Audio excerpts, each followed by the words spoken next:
Hello, hello, hello.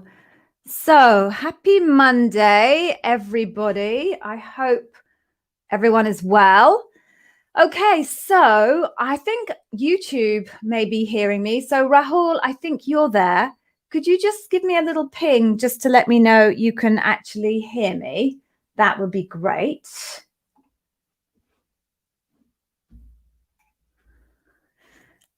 Anybody on LinkedIn as well, if you could just send me a message and let me know that you can hear me. There is a little bit of a delay between StreamYard, YouTube, and LinkedIn.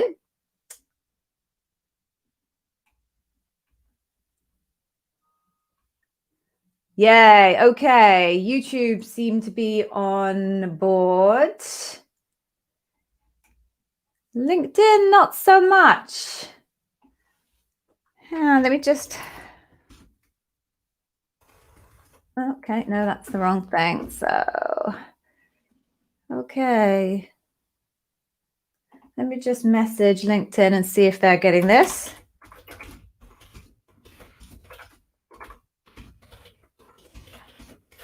I hate the technology. It always makes me very anxious.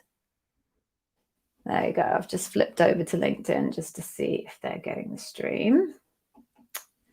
Definitely plenty of YouTube people here, which is awesome. Always happy to see my YouTube family.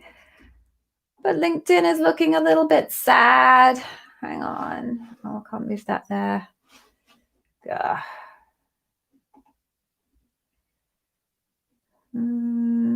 Let's just close down Safari. Get LinkedIn over here. Okay. Who knows whether our friends from LinkedIn are going to be joining us or not. So let's give them a couple of minutes. And in the meantime, YouTube guys, tell me where you're coming from. Let me know where everyone's come from. I always love to know where people are coming to me from.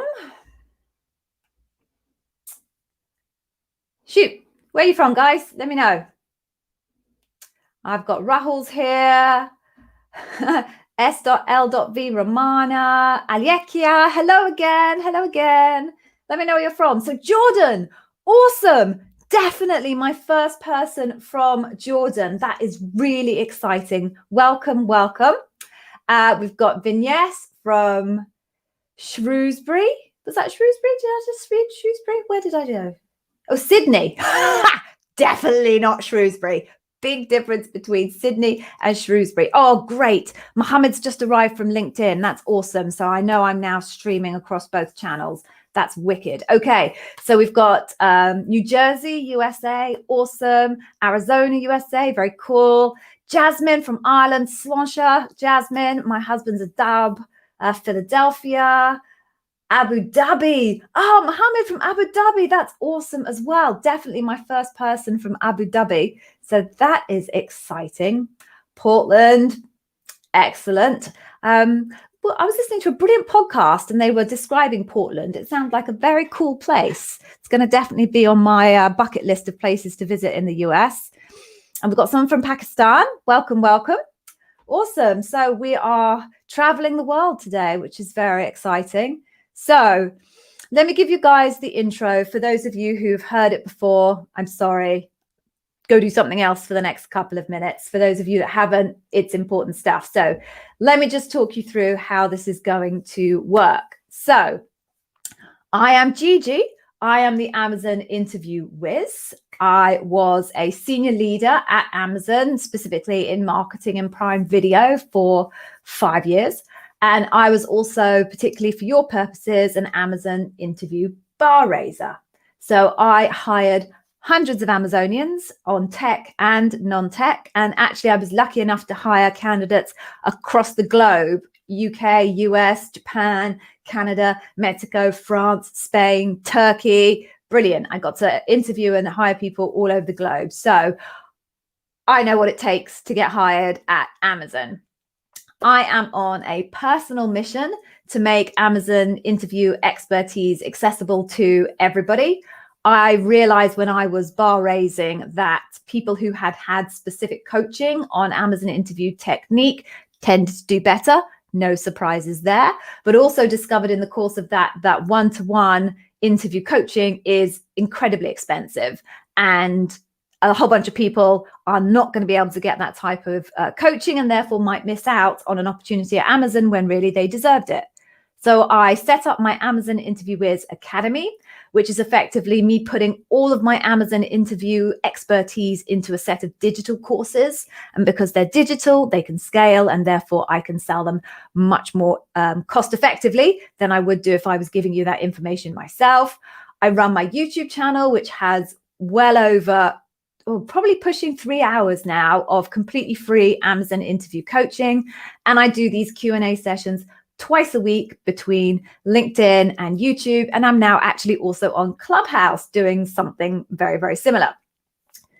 How this session is going to run is I'm literally going to read through the comments down here at the side, and I'm going to pick up questions that I think are going to be useful for the majority of people. Just a warning, I will not be answering specific technical questions around particular roles. The reason why is there are over 300 different job families in Amazon, and no one person can be an expert in all of them. I am absolutely an expert in the Amazon leadership principles. I am absolutely expert in interview strategy at Amazon, and that expertise applies to all of the roles that you'll be applying for, but I can't go into specific technical detail about particular roles. The last thing is, please don't just say, I've got an interview tomorrow for a program manager role. Any tips? Yes, 3 hours of it, all on my YouTube channel. So please, if you're just looking for general stuff, head over to the YouTube channel first. And then when you have specific questions, come back to me.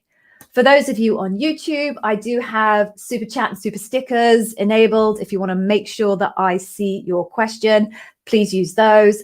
And as a broad beg for you guys on YouTube, please do like the stream, put comments in the stream, because that really drives the algorithm and tells YouTube that there is good stuff happening here, which there is. But that's really important, because breaking through that YouTube algorithm is killing me. Okay, so on that note, then I think I've covered everything off. Only suffice to say, hang on until the end, because at the end, I'm going to give you an absolutely incredible freebie. So don't miss that one. So why don't we get going? I've said hello to a few people. As new people arrive on the chat, I will say hello, because it's only polite to say hello. But otherwise, I'm going to get going. Okay. Oh, and a warning. My daughter will be coming home from school at about 3:30. I did try and leave the front door open, but I think my dog shut it. So I might just have to pop away from the desk at that time. So apologies in advance for if that happens. Okay. So let's go. Okay. Oh, Alekia, you finished your loop today. Oh, goodness. Right. You had a tough time with the coding. Doesn't matter. As I've said to you before, sometimes if you do really, really well on the leadership principles and you don't do quite so well on the technical side, you still stand a good chance of being hired. So don't worry about that too much, Alekia. All right. Oh, Patrick. Hello. I remember you, Patrick. I know you haven't been around for a while, but I definitely remember you from when you were, and you got yourself a PM role. So congratulations. I am delighted. That's incredible. Well done. So I always like to put these up here, guys, because I know how daunting the whole interview process must seem. It's got to be challenging, or people like me couldn't create entire courses for about, I don't know, I've got like 14 hours worth of content now about the Amazon interview process. So I know it seems daunting, but people like Patrick here show that it is absolutely possible to crack and get yourselves awesome jobs and onto an amazing career path. So congrats, Pat. Everybody, let's give Pat a round of applause, or the equivalent on digital, whatever that looks like. Congrats, Pat. Well done. I'm really pleased for you. Okay, let's have a look.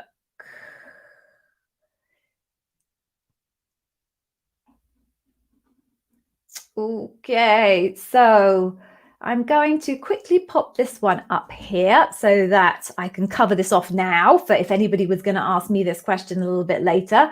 So Muntasa, I'm going for that. Apologies if I've mispronounced that. Muntasa was just telling me that they have an interview tomorrow for health and safety program manager and wanted to know what leadership principles to expect for that position.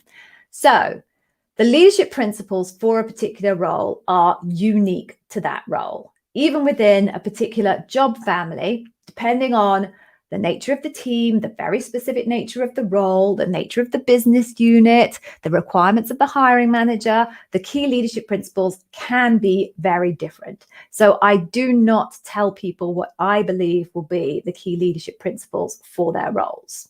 What I do tell people, and I do have a video about this on my YouTube channel, so please do go check that out. I give you guidance on how to identify the key leadership principles yourself. Now, obviously, it does require you to understand the leadership principles really well so that when you read the job description, you can see them. But on the assumption that you've done your homework or you've done one of my or all of my Amazon Interviewers Academy leadership principle courses, who knows, you should get your job description and read through it literally sentence by sentence by sentence. And as you read the sentences, you should be picking out the language that you think refers to a leadership principle and make your way through the entire job description. And then what I do is literally count the number of references to each of the leadership principles that I've spotted through that job description. So 5 earn trust, 4 are right a lot, 4 bias for action, so on and so forth. And that gives me an indication of what the most important leadership principles might be based on the number of references that I found for it in the job description. So that's the first method. The second method is ask your recruiter. I know it sounds crazy, but about 50% of people who go and ask their recruiter for the key leadership principles for the role actually get told. Now, the other half get told they can't tell them. There's lots of telling and tolds going on here. The other half are told that they can't tell them, but hey, at least they asked. No one's going to hold it against them. No one's going to think badly of them for asking. But if you don't ask, you don't get. So that's my number 2 tip. My number 3 tip is try and reach out to other people of the same job family / job title on LinkedIn and ask them, what do they think are the most important leadership principles for success in their role? Now, outside chance that anyone's going to get back to you there, it's kind of weird to get a complete cold outreach from somebody and just randomly ask this question, but you never know. Sometimes people are generous with their time and their information. So those would be the 3 strategies that I will suggest to anybody who is going to ask me the question on this session, what the key leadership principles are for their role. I don't know, I can't tell you, but those are the 3 strategies I suggest you use. And if you didn't get them here, please do go to the YouTube channel. There is a video on it there. Okay, so good luck, Muntasa. There you go.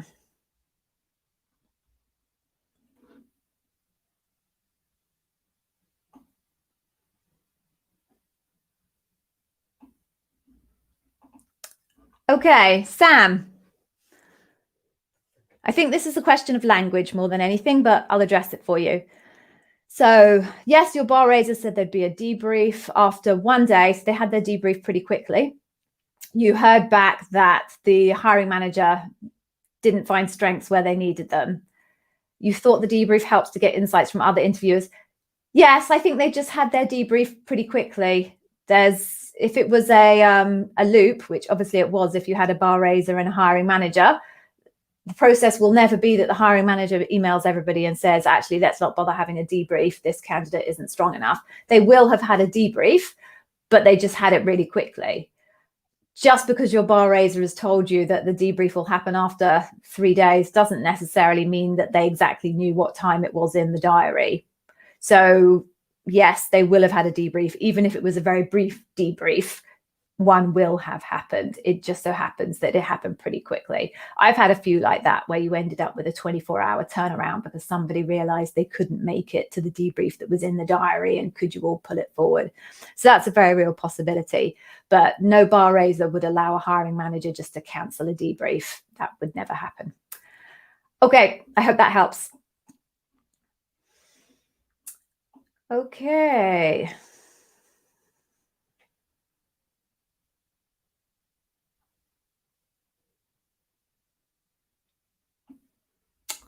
Okay, let me do this one for you, Himandri. So you had an interview for an internal promo. Some questions had follow-ups, which you answered, and some didn't. What does the follow-up indicate and how to tackle them? Well, the follow-up indicates that the interviewer has a desire to learn more about something that you've said. It's neither good nor bad in terms of an indicator of performance, whether they do or don't ask you a follow-up question. Sometimes I would ask the candidate a follow-up question when they say something really, really interesting, and it's just piqued my curiosity and I want to know more. Other times I've asked follow-up questions where I didn't quite understand what the candidate was telling me, or maybe I had some concerns about what the candidate was saying to me, and I wanted to dig a little bit deeper to either validate my concerns or assuage my concerns. So having follow-up questions means neither good nor bad, one thing nor another. It means many different things depending on the context in which you got that follow-up question. How to tackle them? You've got to answer them. Be very clear, be very concise. If you're not quite sure what the interviewer is asking of you, ask for them to reiterate or restate the question in another way, or repeat the question back to them so that you know and they know you've understood the question. There's no single methodology associated with a follow-up question, because obviously how to answer it will depend on the question. You might be able to just say yes or no, or you might have to go into a good 2-minute conversation, an explanation, to get deep onto the question that they've asked you. So I'm afraid there's no perfect formula. So I know that's not really an answer to your question, but I just wanted it to be clear to you that it's kind of a how long's a piece of string type question. Okay, moving on then. What else do we have?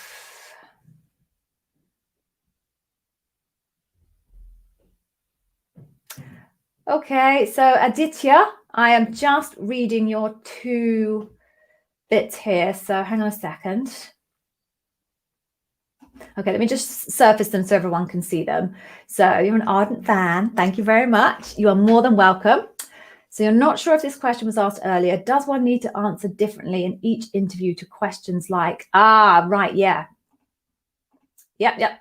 Tell me about yourself. Why Amazon's strength or weakness? Is it fine to have the same answer? Yeah, so I absolutely say have the same answer. I hate those questions anyway, just as a matter of point. I know they happen all the time. I kind of get the why Amazon one. The tell me about yourself is ridiculous. Sorry. And the strength and weakness, I'm not a big fan of either. But yes, I would say answer exactly the same thing time and time again, because number one, tell me about yourself.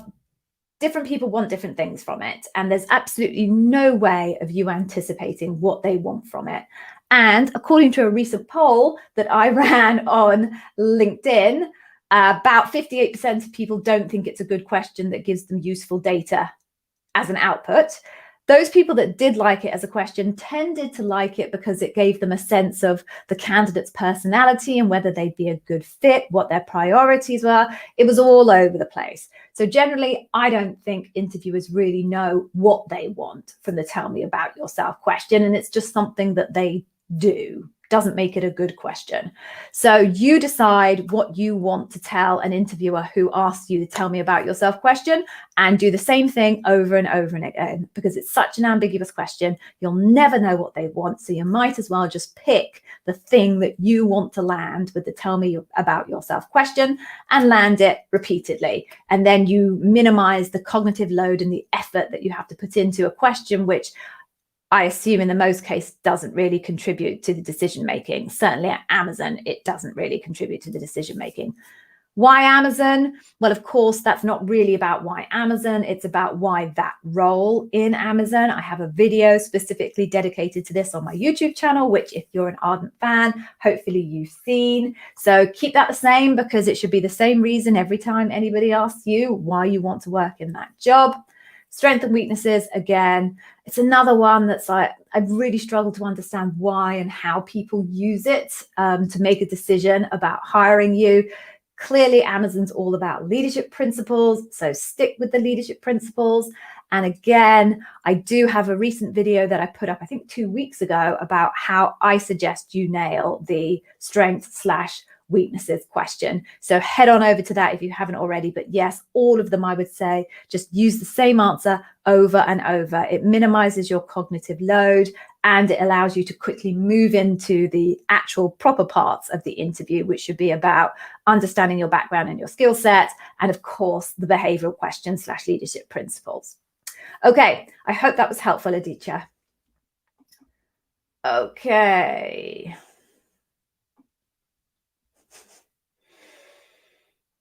Okay, Ashish, you've given me an intro to get on my soapbox. I always love to get on my soapbox. So you have a bar raiser interview lined up for a people manager role. Cool. Any tips? Well, I'm not going to give you any tips for your bar raiser that I wouldn't give you for every single other interviewer in the Amazon interview process, because there is absolutely no difference between your bar raiser interview and the interview that you have with all of your other interviewers. There are no special questions they will ask you. There are no special things that they're looking for. There is no special technique that they will deploy. It is exactly the same as being interviewed by everybody else. So my tips are all on my YouTube channel or in the Amazon Interview Wiz Academy, but they apply to all of your interviewers. There is nothing special about your bar raiser interview. Please don't believe anybody that tells you that there is. They either misunderstand what a bar raiser actually is and does, or they're trying to separate you from some money. So trust me, there's no difference. Don't worry about it. Just treat everybody the same and you will be fine. Thank you for the question. I can now climb off my soapbox. Okay. Right, so let's just have a quick look. What else have we got? Don't forget, YouTube people, please do like the stream. Click the thumb on the actual stream itself so that YouTube knows that there's good stuff going on. Let's have a look at this one. So you have your loop next week for an L6 Pro Serve role, AWS, okay? I expect all interviewers will be from AWS, but the bar raiser could be technical or non-technical leader from AWS or any part of Amazon. Yes, that's correct. It could be any of those. So don't worry about it. To my point earlier, there's nothing special about your bar raiser interview. So just go with your best foot forward for every single one of your interviews. And that's the best that you can do. You might be able to spot your bar raiser, because I did do bar raising on AWS roles once or twice. And you can clearly see, they could clearly see from my job title, senior marketer Prime Video, that I had nothing whatsoever to do with AWS, and therefore it was pretty clear that I was the bar raiser. But in many cases it won't be clear, so don't worry about it. Best foot forward with every interviewer. Okay, sorry guys, I'm just scrolling now to see if I can find another good question.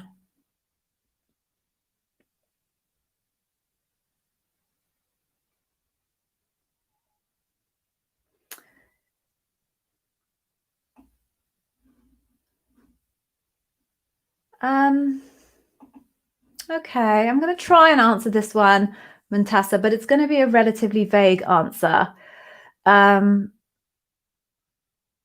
can't tell you exactly what question from the, I think there's 15 of them in the Amazon interview question bank about earn trust, or at least 15 will be the most. I can't remember the exact number. So I cannot tell you exactly what question you're going to be asked, but you're either going to be asked something about a broken down relationship, a time that you needed to convince somebody to do something that they didn't want to do. You might be asked a question about a time you want to do something one way and somebody else wanted to do it another, and how did you align on the direction you needed to go in, those types of questions. So you just need to think about relationships. This is what earn trust is all about. It's about how you create, rebuild, convince people, get someone's cooperation one way or another. So I hope that helps, but focus on those types of concepts and you'll be fine. Okay.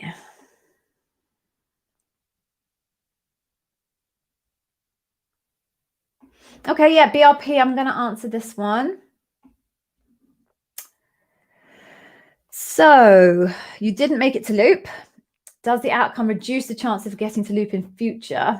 Did the recruiters and hiring managers get to know about your past interviews? So I'll work backwards in terms of those few questions. So did the recruiters and hiring managers get to know about your past interview? Yes, they do.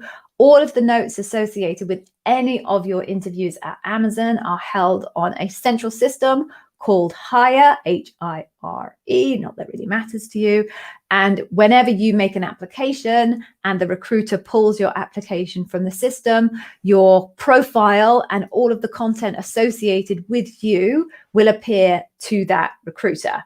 If that recruiter chooses to pass your resume, did I say CV? CV, resume, whichever, onto the hiring manager, they too will then get access to all of those notes. So that's the first one, or the third one, whichever one where you want to look at it. Does the outcome reduce your chances of getting any loop in the future? No. I mean, I can't give you the statistics on this. I don't know that anyone's ever run the data on the probability of people getting to another loop having not achieved a prior loop. Not to the point where I would tell anybody to stop applying. There are so many people that make maybe 3-time effort to get into Amazon and manage to get there in the end. So I would definitely encourage you, even if you didn't get to loop this time, if you can find roles that fit your profile and fit your ambition, if you can reflect on why you think maybe you didn't make it to the final stage using my feedback methodology that again is in my YouTube channel, and try and enhance your stories and your strategy for approaching interview, there's no reason why you shouldn't eventually make it to loop for another role. Obviously, people will see your data from the last time, but nonetheless, there are plenty of people that still get called by recruiters to head into another process, even if they haven't made it through. So I would encourage you, keep applying if you are still interested in Amazon. Okie dokie, moving on then. Yes, oh, this is a good question, Shakib. Oh, I'm glad you asked this question. Right, so your recruiter mentioned 8 LPs. See, proof in the pudding that recruiters do actually share them sometimes. They covered 2 in the first round. Will the loop focus on the remaining 6? So all 8 are fair game, Shakib. And actually what I would say is that you are very likely to get a comeback for customer obsession and ownership, because questions, leadership principles that are asked in the early rounds tend to be the really important leadership principles for the role, because you want to test the candidate's ability to raise the bar on the really important ones as early on as you can, so that you know that you have a good chance of having a strong candidate when you eventually get them to loop. If you test a candidate early on a leadership principle that's really important and they fail on it, then you know there is probably not a lot of point moving them through the process, because they are not achieving the standard you need them to on the really important leadership principles. So Shakib, I won't say they'll definitely come back, because then you'll contact me if they don't, but odds are that they will reappear in your next stages, and you should make sure that you have new examples for those leadership principles. Do not use exactly the same example, because you've already given that data and that example was the chip that you cached to get you onto the next stage. So do come up with new examples for customer obsession and ownership. I would put money on they will reappear for you in the next stages. Okay.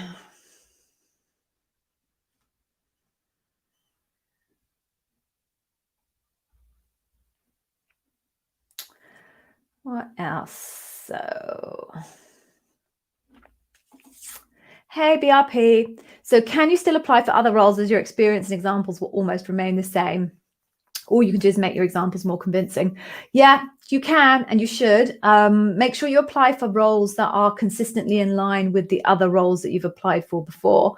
So if you applied for a program manager role, applying for more program manager roles is fine.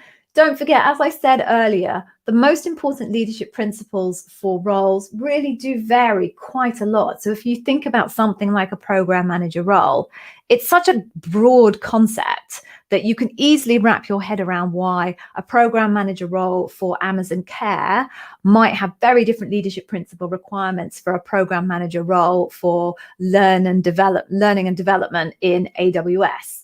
So it may well be that you have strong examples, but they weren't in the areas of strength that particular role that you applied for was really looking for. So yes, you need to go back to your examples, really think about the behaviors that the interviewer is looking for.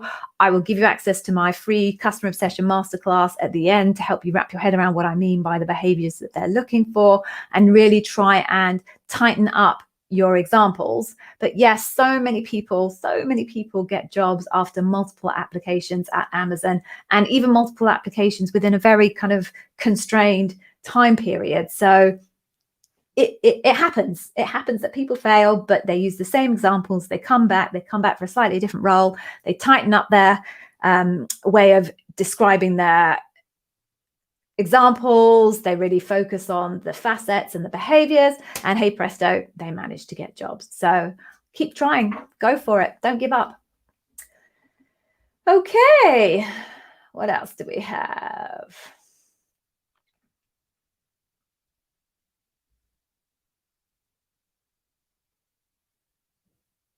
Okay, there's a lot of you asking me very specific questions about specific role types, which I'm afraid I'm not going to be able to answer. So I'm not being rude if I skip over your question, but I really can't get into the specifics of individual role types and what types of cases or what types of questions you might be asked. So I apologize.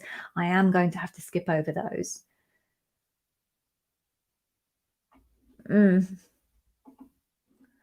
Here we go. Okay, you're not clear on how important it is to understand the specific leadership principle behind the questions. Any tips? Learn the leadership principles and really try and wrap your head around what they mean, what the interviewer is looking for, and what they're trying to understand in terms of your behaviors. You don't have to hear someone say to you something and then go, I understand that, earn trust.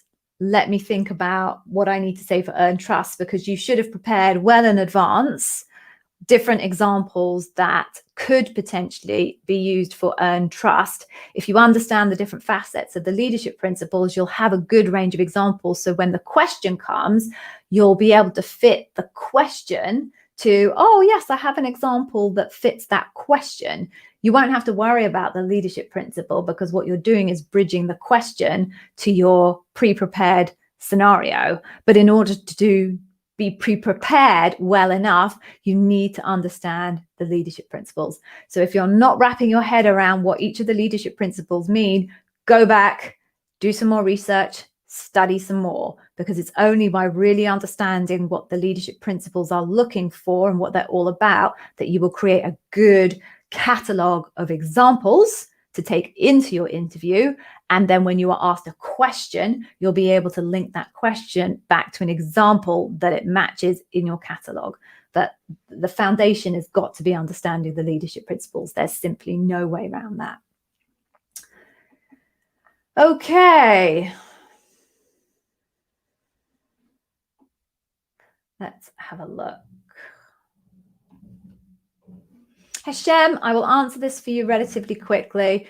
You've got an interview tomorrow for a purchasing manager. Should you expect leadership principle as well as, or will it be technical only?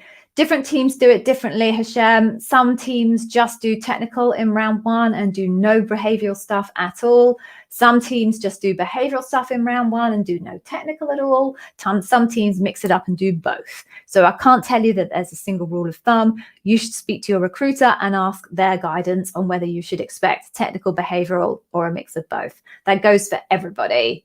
If there's a potential for technical questions in your role, speak to your recruiter and ask for a view of when those questions, which round you'll be finding yourself dealing with those types of questions. There should be no reason why your recruiter can't share that information with you. It doesn't give you an unfair advantage to know what you're headed into. Okay, moving on then. I'm just going to do a time check. Okay, we've got a bit of time left.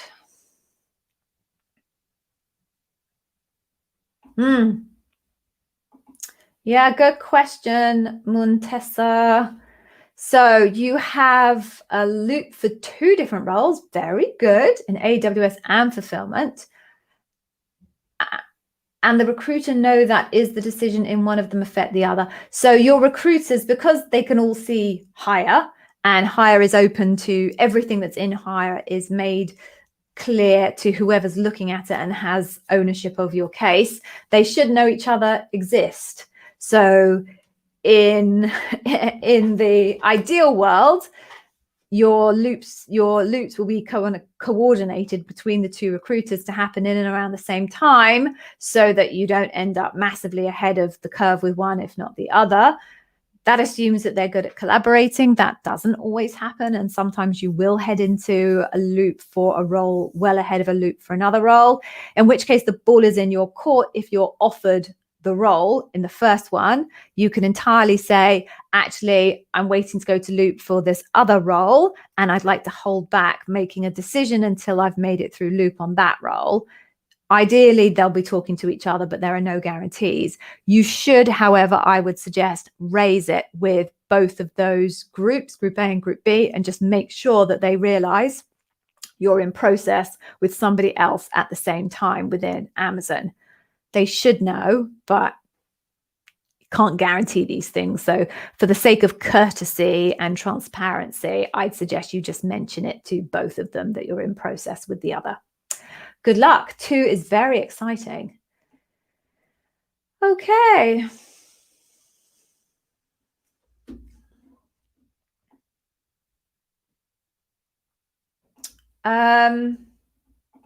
Julian, I'll answer this one for you. It's very specific, but I can answer it quickly. So the job's still open after a year. You didn't make the loop. Could you get the job under an independent contractor to be tested? Thanks a lot.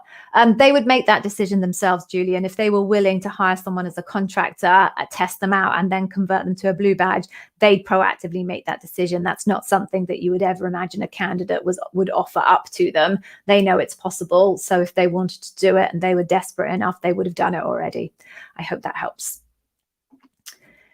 Okay. Okay. All right, Shakib. Yeah. Let's follow up on this one. So your recruiters mentioned the 8. There are obviously 16, not 14, but I'll talk to you about the other 2 in a second. Are they relevant? Should you ignore them? So your recruiter's given you good guidance. 8 LPs seems a bit light to me. A loop is usually 5 people, and each of them are allocated 2 LPs. So in theory, you should be making it through 10 leadership principles for a loop. Sometimes they don't ask both. Sometimes you have fewer. There's a lot of variation in all of this.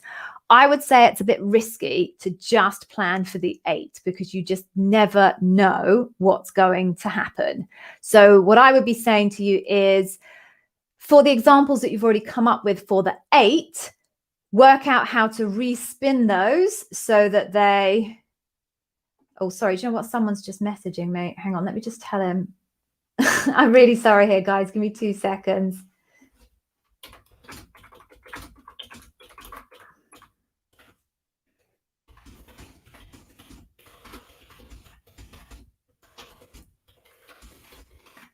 Okay. Sorry about that, guys. Right. I'm back. It's a bit risky to only focus on the 8. So for the 8, try and work out how you would respin some of those examples to get you to the remaining 6. Am I done that right? Yeah, that's right. So that you don't have to do any extra work. You only use those examples, but just be prepared with ways that you can just do a reset and then you'll be good to go. But it's always risky just to assume they'll never come up. Okay, so, right. I hate multitasking. Right. Okay, so Next question then. Oh, I said I was going to talk to you about the new two. Okay, so there's two new leadership principles that I'm sure all of you know about. As it currently stands, I am not aware of any questions having been added to the Amazon interview question bank for those new leadership principles. I'm trying to stay really, really close to it with some of my contacts who are still in Amazon. I would be guessing at this point that none of you will get tested on those new leadership principles because I don't believe that they've been fully rolled out yet. So if it was me, I'd be preparing for the 14 and probably not worrying too much about the other new 2 ones. I think it'll be a while before they are embedded in the organization. Okay, so, oh, Tracy, ha, how funny. I just did that. I hope that ticks that box for you.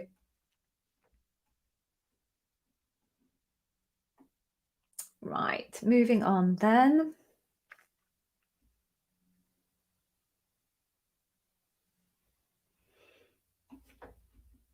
Let's see if I can find something else.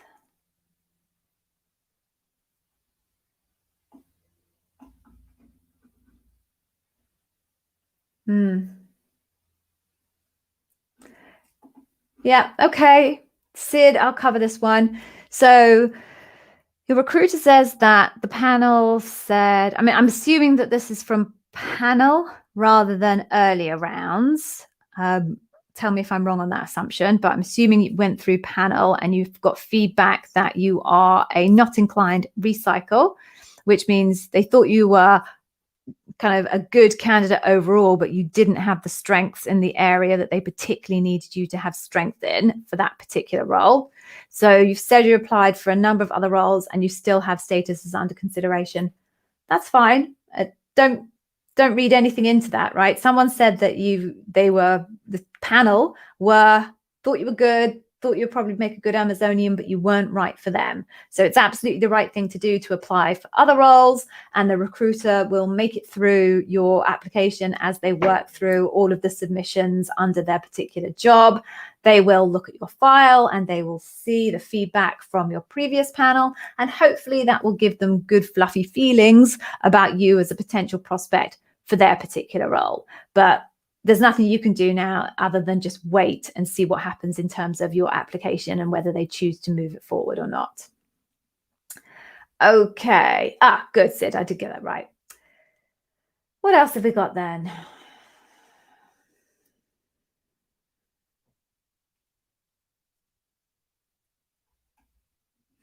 Oh, I'm not sure I understand this, Rahul. Sorry, guys, I'm just going to pause momentarily and just read Rahul's question here.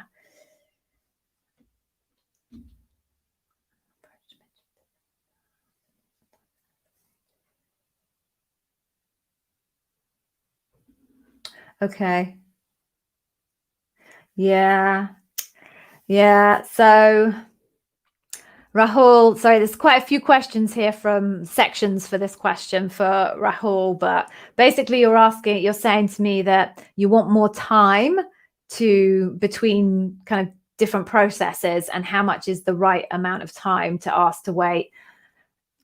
Rahul, that's a bit of a how long is a piece of string question. There are so many variables in terms of the right amount of time. Sorry, I'll add that up here. The right amount of time to pause between different processes. You just need to speak to your recruiter really and try and understand where they are in the process with other candidates. They won't give you specifics, but they might give you some indicators of how strong their pipeline is. And then you can make a decision on that. First past the post process in Amazon is difficult for candidates, because as soon as they find a candidate who they believe to be raising the bar, they will make them an offer. Even if you are only a week behind that candidate in the process, they won't wait to see whether you raise the bar or not. They will take the candidate who meets the standards that they're looking for. So you kind of have to make a judgment call based on how long you need to prepare so that you have done all the preparation that you need to do and you can put in a good performance, and how long you can kind of risk waiting and being picked at the post by another candidate. Your recruiter will never tell you exactly who's in the pipeline ahead of you, but they might give you a few kind of winks and nudges and bits of clues as to how strong their pipeline is. And then based on that information, you'll have to make a judgment. Okay.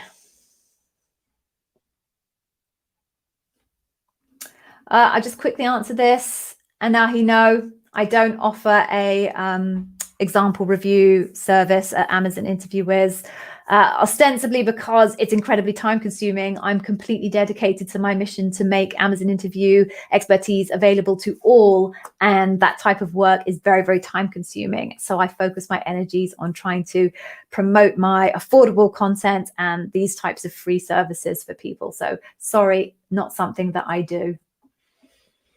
Okie dokie. So what else? Oh, I think I've managed to get myself to the bottom of all of these questions now.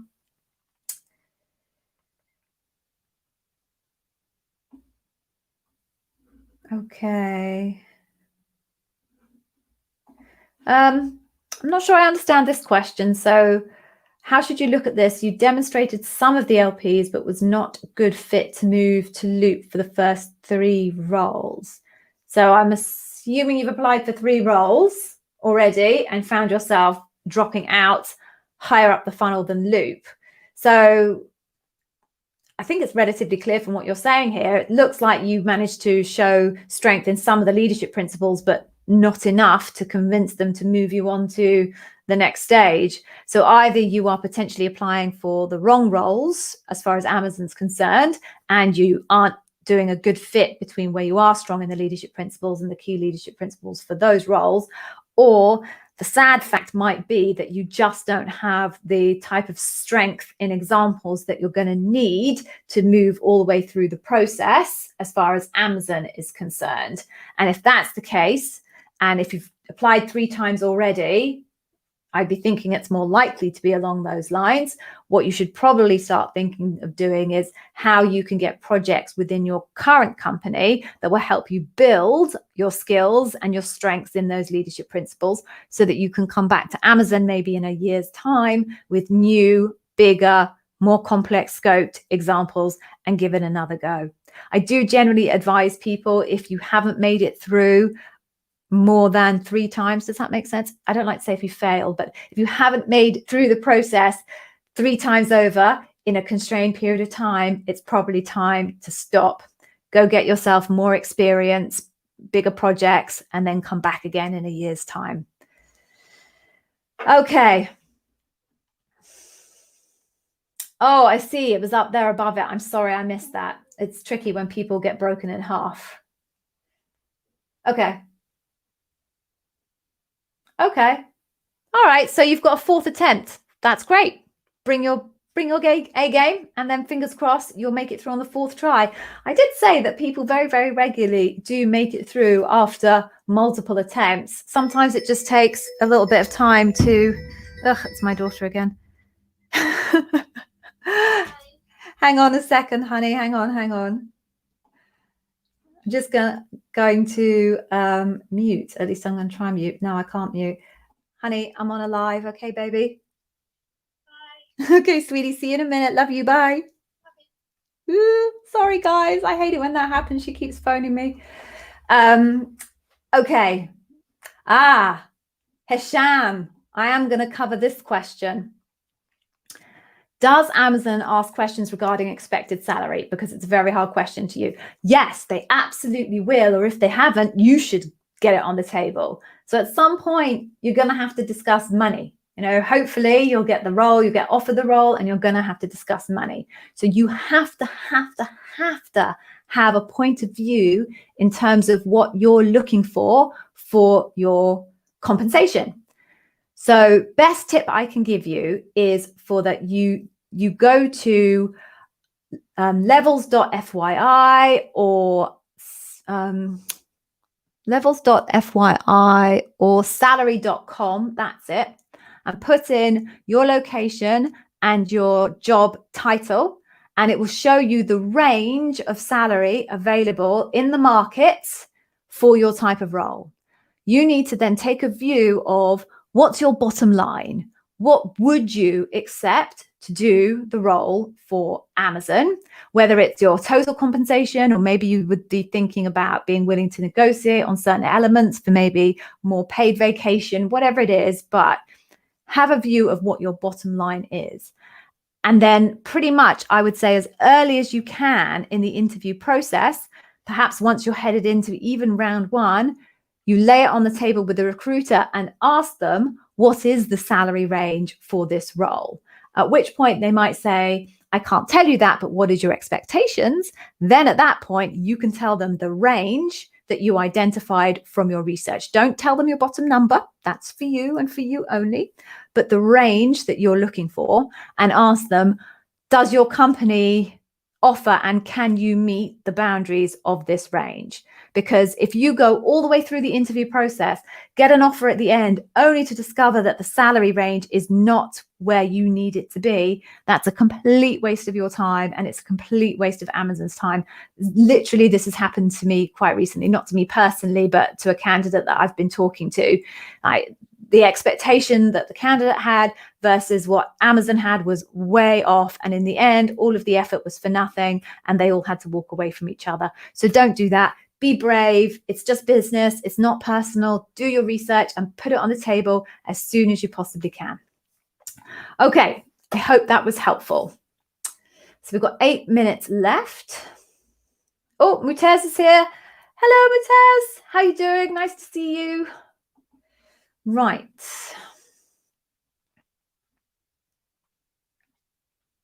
Okay. Anahi, I hope that's right. So during your loop, is it wise to provide examples from a job you had 3 years ago, considering they're strong enough even though you're in more junior roles, or should you focus on more recent experience?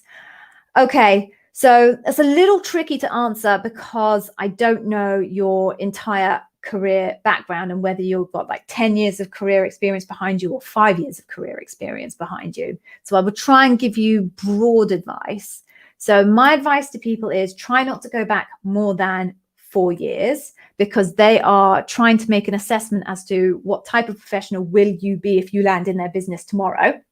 And if you go back, say, 7 years or 10 years, who knows whether you're the same person 7-10 years ago as you are today. I know I'm certainly not, thank God.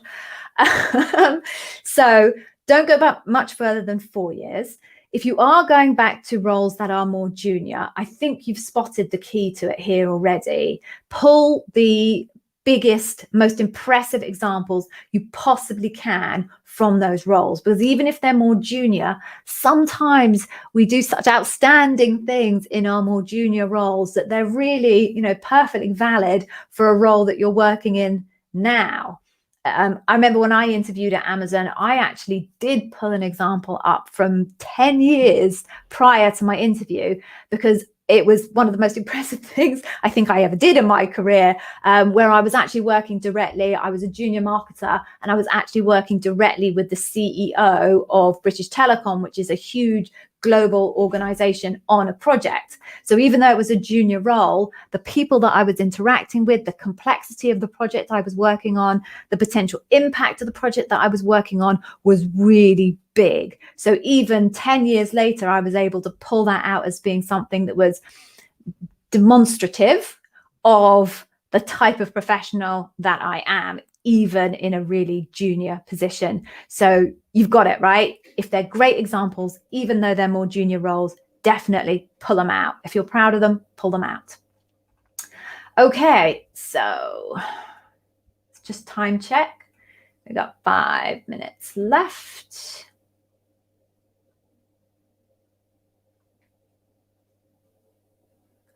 Okay, yeah. Sid, I'm going to come to your question in a second. I'm just going to spin through all of the others. So Daniel's just arrived. Yes, Daniel, the sessions are recorded. You can find them on YouTube. So if you can find the link to my YouTube channel in my About section on LinkedIn, because I can see you're on LinkedIn. If you go through to my YouTube channel, all of these live sessions, I think there's 15 of them, are in a playlist for live Q&As. So you'll be able to find them there. Okay. So, yeah. Here we go. All right, Sid, when I mention about complex examples, how do you know whether your examples are complex or not? You've listened to your colleagues at times using very simplistic examples. Right, so here's the trick that I use to try and understand the scope and complexity of roles that I apply for, because you've actually nailed it, Sid, in terms of the biggest barrier to people getting roles at Amazon is the scope and complexity of the examples that they come up with. Roles at Amazon tend to be just much bigger in scope and complexity and ownership than roles in other equivalent roles in other organizations. So going with your biggest, baddest examples, not bad, you know what I mean, is definitely the way to go. So this is what I do. I'm a marketer and I know the types of decisions that I have to make in my job that are the kind of the pinch points that show how senior or challenging or complex the work I do is. So for me in marketing, these won't work for you, but just to illustrate the point. So for me in marketing, questions like, how much budget do I have to manage? How many marketing channels do I have to manage? How many campaigns per quarter am I going to have to deal with? How many people in my team? How many languages am I having to translate into? How many products am I selling? Are they one-off purchases or are they subscription products? There are all sorts of different things within my area that I know make for simplicity or complexity. So I list those questions and I ask the recruiter, and I say to the recruiter, purely for the purposes of me understanding the scope and complexity of the role that I'm interviewing with you for, can you get me the answers to these questions? Now, some of them will be confidential. So how much budget? Quite often companies don't want to tell me the size of their budget before I'm part of their organization. Fine, a range would do. That would be nice. Sometimes you can't get all of the answers, but quite often you can get enough of the answers to give you that sense of the scope and complexity of the role. And then once you've got that, you can then go look into your career history and try and pluck out the examples that seem to align most to that scope and complexity.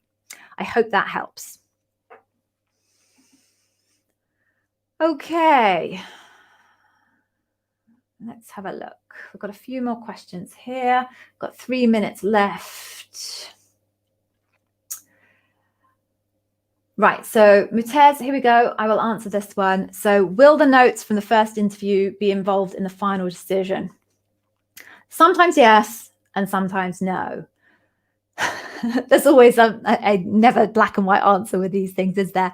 So usually the approach that you take when, as a bar raiser, when you are running the debrief, is you're focused mainly on the evidence that was found in the final loop. And that's what you'll be exploring with the interview panel that you're working with. However, everybody should have read all of the notes that were taken in round one, and if it existed, round two as well. So you can, if you need to, refer back to that for additional data. So let's say, for example, dive deep was a really important leadership principle for the role that you're applying for. And the person that assessed you for dive deep in loop wasn't convinced that you were strong in that space. Your bar raiser is going to be saying, well, does anybody have any mitigating evidence to make us feel that Mutez is better at dive deep than perhaps Billy, it's always Billy in my examples, than perhaps Billy found when he interviewed her for dive deep this time round. Your other interviewers will either speak up and say, well, actually, in my example, I got some good evidence. Or if they've read the earlier notes, your bar raiser included, someone might be able to say, well, actually, we tested, or whoever it was tested Mutez for dive deep in round one. And this is the example that she gave. It's a really, really good example. She didn't bring it this time round. Maybe she didn't want to repeat herself, but that looks like some really strong evidence for dive deep. In which case, the bar raisers say, well, great, actually, yes, we do have some mitigating data. Okay, let's feel a little bit better about dive deep now. The reverse is also true, right? If you were interviewed by somebody earlier on in the round and they weren't so convinced by dive deep, but they still let you through and gave you the benefit of the doubt, they might look back at the evidence and say, actually, she was tested for dive deep in earlier rounds as well. And the interviewer wasn't hugely compelled by her answer. Either way, they can look back to those earlier rounds, but they will start at least with the data in the loop round. Okay, so we are now at time. So what I'm going to do is I've mentioned the Amazon Interviewers Academy a few times now, and I also mentioned that I was going to give you guys a freebie. So if you go here, the Amazon Interviewers Academy.com, you can grab yourself my Customer Obsession Masterclass completely free. It will take you through the 4 facets of customer obsession. It will tell you what the interviewer is looking for in your answer around customer obsession. It will show you a mock interview and how to land some of those behaviors in an interview situation. Completely free. I offer it because obviously I want you to experience my content, love it, and buy some more. But equally, customer obsession is a leadership principle that everybody will be asked at some point if they make it all the way to loop. So if I was going to give away one of my masterclasses, that's going to be the one that's going to be most valuable for everybody. So I offer that one up completely free. So I think we're done for today. If you guys usually come to my Wednesday session, just to let you know, it is not happening this week. This is my first time in a good 6 months where I'm not actually running a session. It's my daughter's school play. So I figured I should probably go along to that. So I won't be here on Wednesday, but I will be back again on next Monday. But you can find me, as always, on YouTube. If you have any questions around the content, you can just put those questions into the comments in YouTube, and I try to get back to everybody within about 24 hours. So thank you, everybody, for joining. Please do take the course. You know, even if you don't buy anything else, I promise you it's going to be so valuable for you. Take care, be safe, and hope to see you next week. Bye.